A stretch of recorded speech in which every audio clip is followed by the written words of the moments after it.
Kinshasa na biso, réalité ya banaki, réalité ya banaki, réalité ya banakino.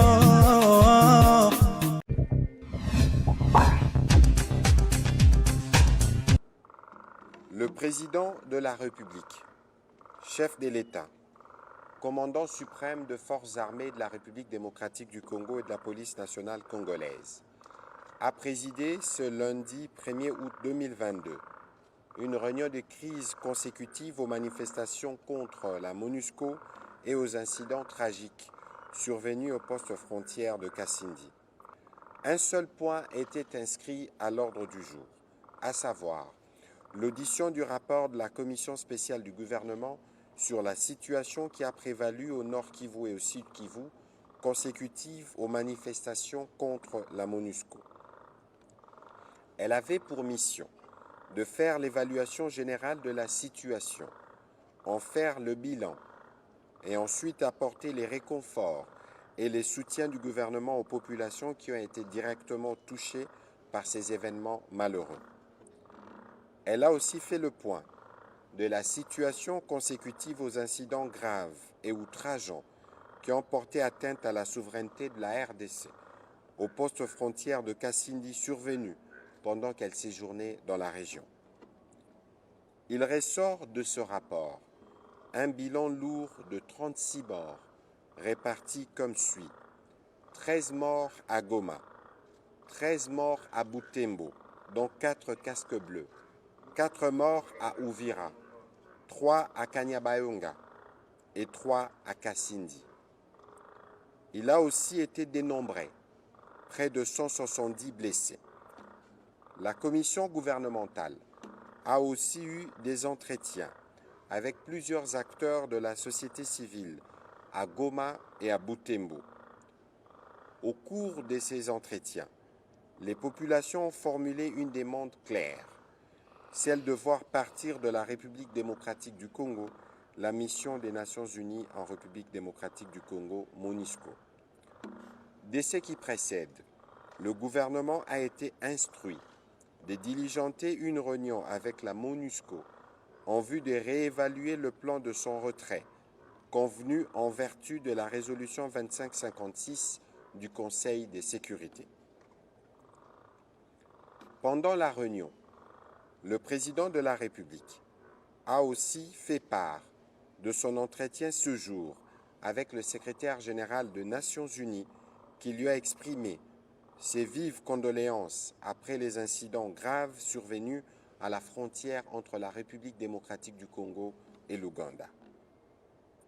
Le président de la République lui a aussi fait part de sa totale désapprobation du comportement des casques bleus à la base de ces incidents et de la nécessité de s'assurer que le coupable soit sévèrement sanctionné. Il a par ailleurs rappelé au secrétaire général des Nations Unies que le retrait du M23 de toutes les localités occupées, conformément au communiqué de Nairobi, à la feuille de route de Luanda et à la déclaration du Conseil de sécurité des Nations Unies du 1er juin 2022, est une condition nécessaire à la baisse de la tension. Enfin, le président de la République a réitéré son appel au calme. Je vous remercie.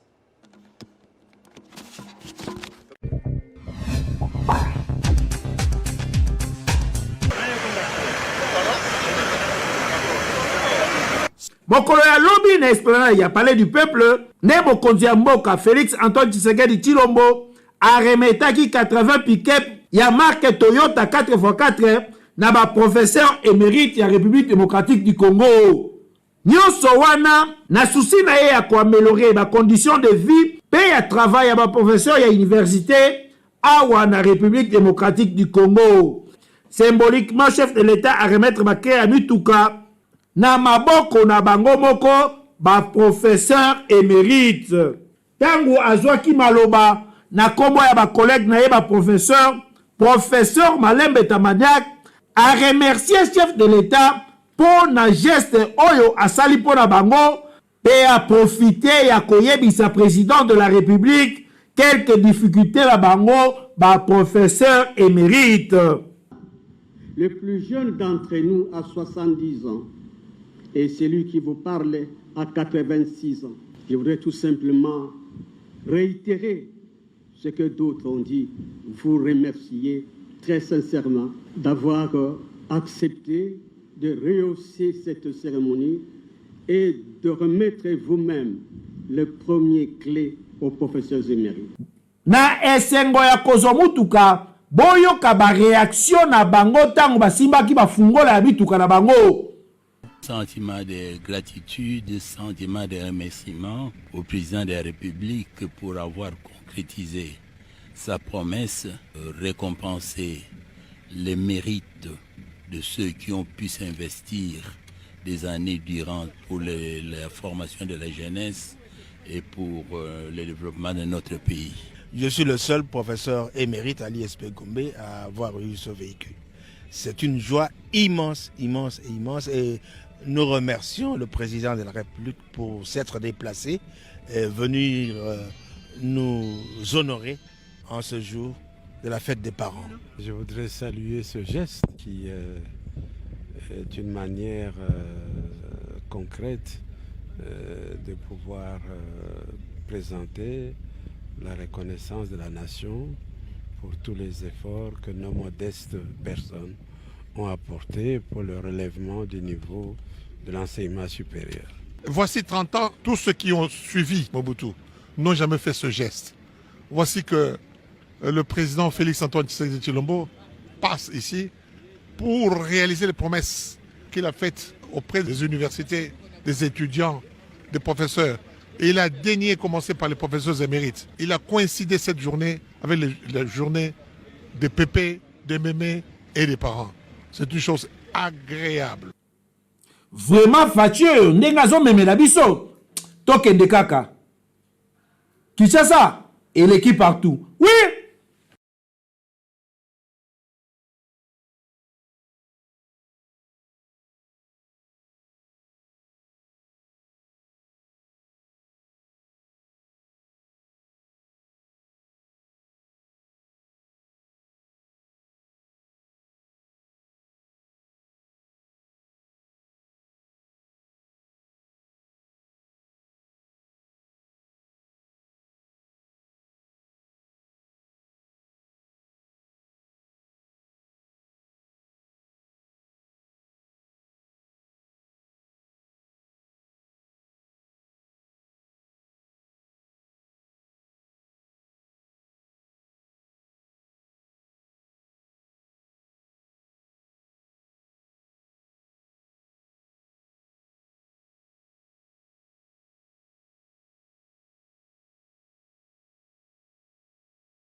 après 50 jours oyo a passé na prison centrale ya Makala po azalaki ko lutter contre pensée unique na kati ya parti pe ko réclamer respect ya ba combattant oyo ba lutaki na kati ya parti. Président ya parlement debout ya pompage Pati Tumbali Nyoko Tembe azalaki libéré akitaki lelo na base na ye kuna na pompage pona ko remercier ba parlementaire debout nyonso na ndenge ba soutenaki ye na temps nyonso tout oyo a passé na kati ya prison centrale ya Makala. Eza parmi côté la liberté d'expression dans la constitution article 8 Lobino bozolo ba teke wana communicatif. Tshisekedi anaoyebisa biso aba la fete. Tshisekedi mosusu alobeli oyo tokoyi. Anaotala biso so tokoli. Ye azalaki so lobi kaka président non pasa. Ameki we non pasa. Na motema basepula biso bana oyo bakoli. Na koyebisa ngo eloko bakoki kondima te bakoboyi. C'est ça moto akoli. Eyateke ebano yebiso eloko yo banika baoparleme kufa bino mpe kondimi awo. Parce que ça parmi le représentation pour ça parlement de oui. Parce que ça va se lire ba non sur la tête pour fois après 2011 pour le bloc wana yo so. Pas pendant au sana bi na parlement de. Si yebi sanga so ko sa sujet ba bakeli na civil ko zo ba ko. Ba uta ba parler ba. Non ba baye ba yo ke so kene seli la ke mais yo sino yo so ba parlement parce que on a idée pas. Souci na ye ezali ko lutter pe ko éveiller conscience ya ba membre ya UDPS pour que UDPS ait conservé pouvoir na ye po yango ezali objectif ya ba parti nyonso tango esalamaka po na ye UDPS esengeli ko réaliser ba promesse nyonso oyo apesaki population tango bazalaki na opposition yango na ye en interne azalika ko continuer ko lutter pour que misala nyonso oyo chef de l'état ba action nyonso azali ko mener ezala connu la population tola la pongité pour que ma élection pe ezali koya.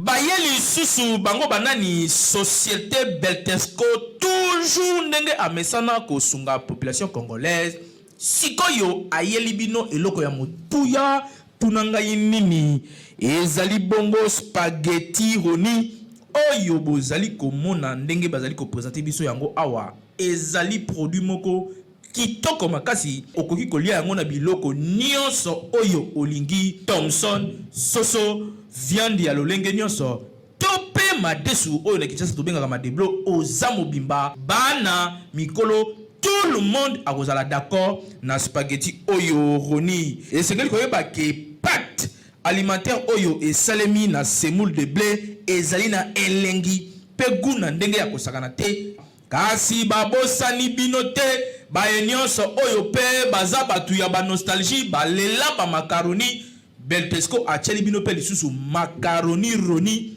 yango pe lisusu ndenge moko gu ya ndenge ya kosakana te elamba makaka ndenge moko mwa ya muke ya moto etoki oche yango na kati quelques minutes après ebeli bana ya classe ba papa na tongo va bakende musala yo pe mama soko ngo kende marché okoki ko beta yango repas moko ya 5 minutes esangisi libota mobimba pe bozali calé na journée bokoya kolia kaka na pokwa vérifiez toujours logo ya Beltesco tango ozali kosomba po ba mwifi na Kinshasa bazali ebele po yango de ezali ba produit ya qualité supérieure oyo Beltesco a chelibino na marché to offrir bino produit kitoko o babengi spaghetti roni ezali pâte alimentaire à la semoule de blé pâte alimentaire à la semoule de blé oyo ezali kaka spaghetti roni oyo esengeli ko lesama na mabota na biso maman responsable papa responsable ba étudiant ba coopérant spaghetti ezali kaka moko ezali spaghetti roni oyo ezali à qualité supérieure oyo spaghetti oyo baleka ngo partout to zali na produit mususu babengi ya kitoko makasi babengi macaroni ya Beltesco en tout cas ngala benga ngo kima kinkaka ezala petite ya consommation na bino mikolo nyonso ya kolia macaroni roni na spaghetti roni po ezali biloko oyo ezali kotonga nzoto ezali kopesa biso nzoto makasi po toyeba ko vivre longtemps na mokili ezali cadeau signé Beltesco mwana mama yebela pour na kolia biloko ya qualité il faut toujours Beltesco pour yende akanga Kinshasa République démocratique du Congo mobimba ou tabatango ebele o toloba kité tolobi Kinshasa et l'équipe partout.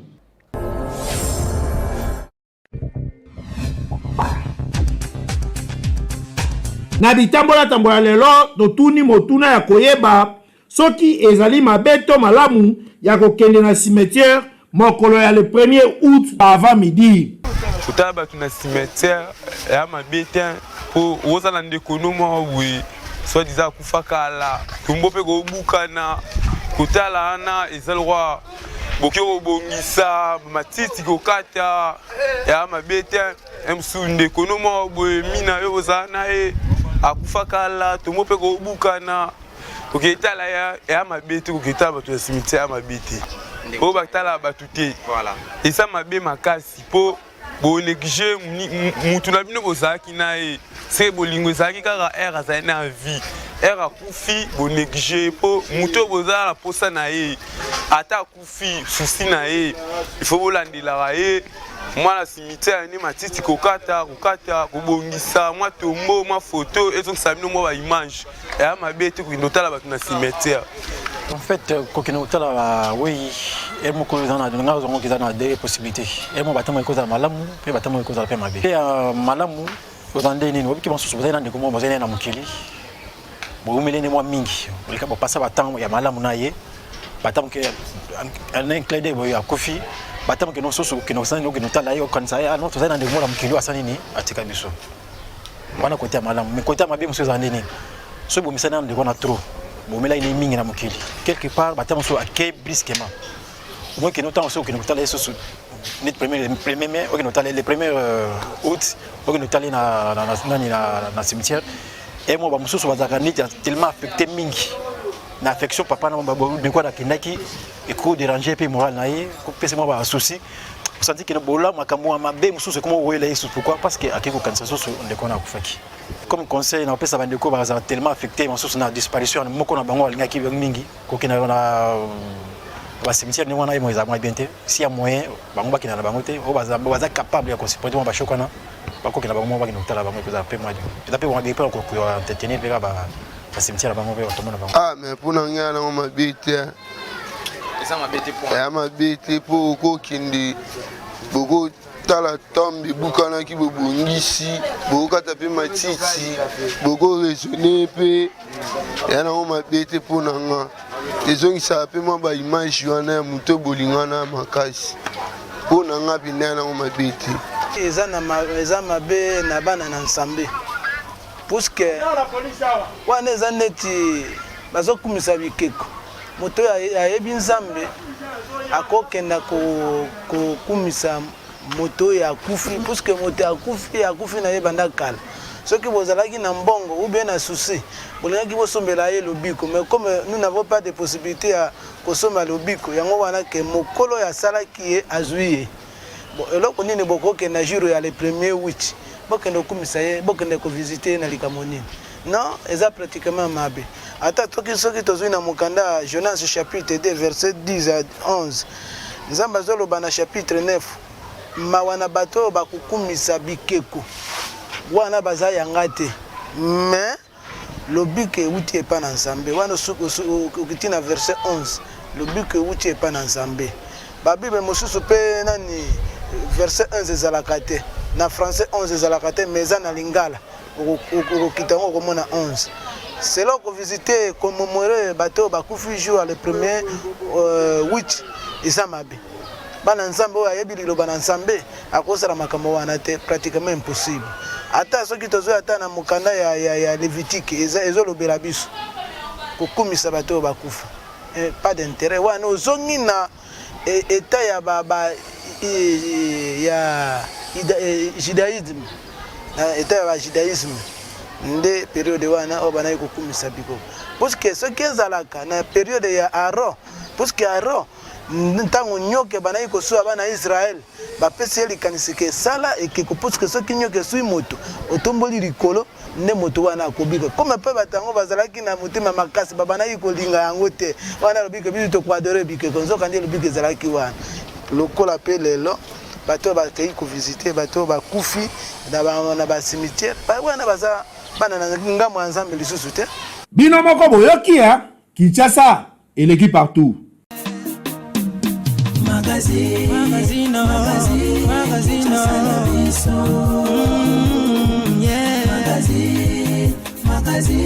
Kinshasa na biso réalité ya bana kino. Réalité ya bana kino.